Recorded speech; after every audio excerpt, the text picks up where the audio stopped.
Alors voilà l'application d'Arnaud Durand, permis de rapporteur. Donc d'abord on a un onglet révisé avec une vidéo qui explique tout un tas de choses utiles à savoir. Mesurer un angle 1 et 2 pour s'entraîner. Donc là je vais vous montrer par exemple un démesurer un angle. Donc on déplace le rapporteur à la souris et on peut le faire tourner avec la souris aussi. En appuyant sur la touche R, on peut changer de type de rapporteur. Moi je vais prendre mon rapporteur préféré. Ici par exemple, on commence par apporter le centre du rapporteur sur le sommet de l'angle. On fait tourner le rapporteur de sorte que le 0 soit aligné avec un des côtés de l'angle. Et ici, donc je lis 141 degrés. C'est important que la mesure soit très précise, on est au degré près. Là, j'ai rentré mon 141 degrés et j'ai appuyé sur Entrée et ça a validé.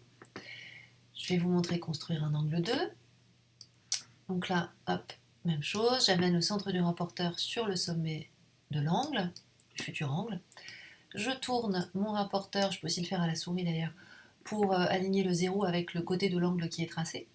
Et ensuite, avec, alors pour moi les flèches, je fais bouger le crayon en allant jusqu'à 101 degrés, puisque là en haut à gauche de mon écran, c'est ça qui est écrit. Alors c'est assez pratique à la souris, parce qu'en fait, vous voyez que chaque pression de la flèche change d'un degré exactement. Là j'ai terminé et je valide.